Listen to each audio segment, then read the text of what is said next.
이번에는 증권가에서 눈여겨보고 있는 종목으로 들어가 보겠습니다. 증권가에서 리포트를 제시했고 오늘 아침에 나온 이 리포트를 토대로 우리는 투자에 어떻게 반영시킬 수 있을지 여부를 좀 판단해 보도록 하겠습니다. 함께 하실 분 와이즈경제연구소의 차영주 소장과 하겠습니다. 안녕하세요. 안녕하십니까? 네, 반갑습니다. 자, 개인 투자자들에게 저희가 어떠한 도움을 줄 수 있을지 리포트를 요목조목 잘 또 따져보도록 하겠습니다. 첫 번째 종목부터 함께 하시죠. 자, 먼저 우리가 볼 종목 키움증권입니다. 네. 일단 매수를 유지한 리포트 내용이네요. 한국투자증권에서 목표 주가 11만 원으로 상향 조정을 했습니다. 6거래일 연속 상승세를 보여주는 키움증권이고요. 오늘도 오전장까지 계속 2% 넘는 강세를 보여줬습니다. 자, 그렇다면 이 종목 4분기 실적에 대한 전망부터 좀 잡아봐야 될 것 같습니다. 일단 4분기 같은 경우 순이익 기준으로 봤을 때 한 1,000억 정도 나올 것으로 보고 있고요. 컨센서스를 다소 하회할 것이다라고 좀 보고 있습니다. 여러 가지 이유가 있긴 하겠습니다만 전반적으로 위탁 수수료가 전분기 대비해서 23%가 줄었다라는 거죠. 우리가 이제 계속해서 QOQ 기준으로 이렇게 수수료가 줄어든다라는 거, 결국 거래량이라든지 거래 대금이 줄어들고 있기 때문에 이렇게 나타난다라는 거죠. 근데 문제는 이제 키움증권의 장점이라고 보였던 시장 거래 대금 대비해서 줄어드는 폭이 그동안 좀 줄었었던 게 키움증권의 제가 가을에 봤었던 리포트입니다. 그러니까 우리나라 주식시장 거래 대금이 7% 감소했는데 키움증권의 위탁 수수료가 23% 감소했다라는 것은 상대적으로 개인 투자자분들이 지금 거래를 조금 많이 안 하고 있는 상태고 그 사이에 상대적으로 외국인과 기관들의 거래량이 더 시장에 있어서는 높았었다. 이것을 우리가 역설적으로 읽어낼 수 있지 않을까 싶습니다. 여기에 이제 기업금융 같은 경우도 수수료가 33% 감소했고요. PF에 따른 이익에 대한 축소까지 감안이 되면서 전반적으로 컨센서스를 하회했다 이렇게 말씀드릴 수가 있겠습니다. 네, 좀 아쉬운 실적이다라는 생각은 드는데요. 리포트에서도 앞서 보셨지만 사실 제목이 2023년 미리 바라보기였고 내용을 제가 살짝 읽어봤더니 좋은 내용이었어요. 네, 운용 손익부터 좀 체크를 해주시죠. 점진적인 개선 추세가 이어지고 있는 것 같은데 그렇게 봐도 됩니까? 일단 운용이라는 것은 그러니까 증권회사 같은 경우는 세 가지 업을 할 수가 있습니다. 우리가 얘기하는 위탁과 관련된 고객들의 거래를 중개하는 것들이고요. 네. 하나는 이제 기업금융과 관련된 거고, 하나는 자기 돈으로 운용을 할 수 있는 이게 이제 관련 법상 이제 허용된 세 가지 업무죠. 결국 운용에 따른 부분들인데 이 부분이 앞으로 3분기부터는 좀 개선되고 있다라는 겁니다. 아무래도 1, 2분기 정도에는 급격하게 주식시장이 하락하다 보니까 네. 어떠한 펀드 매니저도 시장을 이기기 어려웠다라고 보여지고요. 따라서 그런 부분들로 인해서 손익이 줄어들었었는데 물론 그렇다고 해서 지금 이익을 내고 있는 것은 아닙니다. 증권회사도 현재 이익을 못 내고는 있습니다만 이 추세가 조금씩 줄어들고 있기 때문에 향후에 좀 기대감을 나타낼 수 있다는 거죠. 여기서 한 가지 흥미로운 것은 이자 수익이 그렇게 줄어들지 않았다는 겁니다. 이자 수익은 1,400억 정도 나올 것으로 보여지고 있는데 전분기 대비해서 4% 감소한 것으로 보여져요. 자, 키움증권의 특징인데요. 네. 이자 수익과 수수료 수익 중에 이자 수익이 차지하는 비중이 상당히 높습니다. 네. 여러분들 지금 키움증권의 90일을 넘어가면 10%가 넘는 이자를 내실 텐데 현재 지금 주식시장의 신용자산고는 약 17조고요. 네. 이 17조가 평균 8%대 이자를 내고 있다는 거, 증권회사는 거래를 안 해도 이자로 먹고 살고 있다는 것들이 여실히 드러났고요. 그중에서 가장 큰 축의 하나가 키움증권이 그 역할을 하고 있다 말씀드릴 수가 있겠습니다. 네, 그렇다면 투자 아이디어를 좀 얻어보고 싶습니다. 키움증권 안에서 얻어볼 수 있는 투자 아이디어 무엇이 있을까요?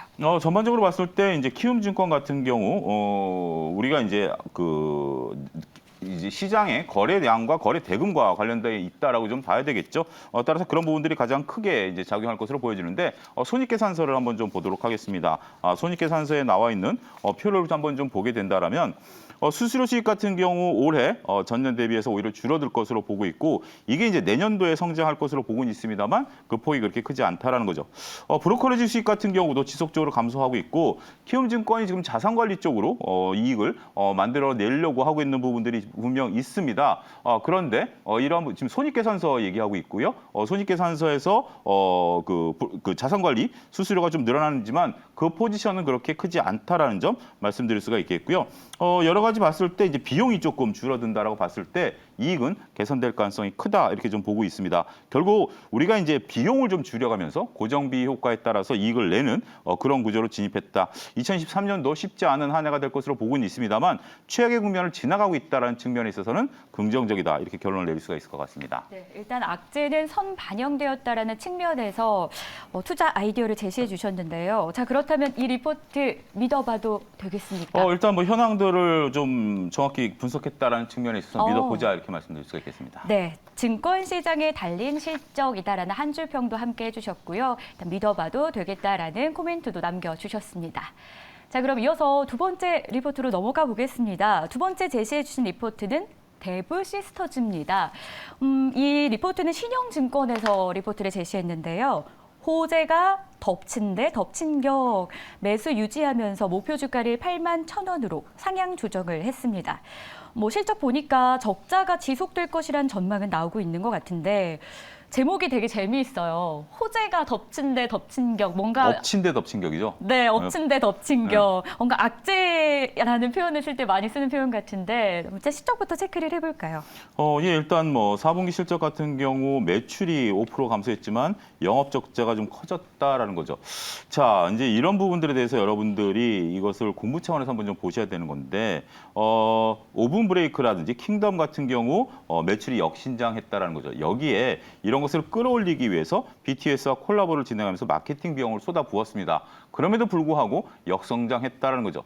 불황이 나타났을 때 기업들이 하는 행동 중에 하나가 홍보를 좀 강화해 볼까라고 생각할 수도 있는 거죠. 근데 그 홍보가 통하면 다행입니다. 홍보가 통하지 않는다라면 결국 매출도 일어나지 않고 이 홍보 비용 때문에 적자폭은 더욱더 커지게 되는 악순환에 들어간다라는 거 봤을 때는 4분기만 놓고 보면 상당히 실적이 안 좋을 수도 있죠.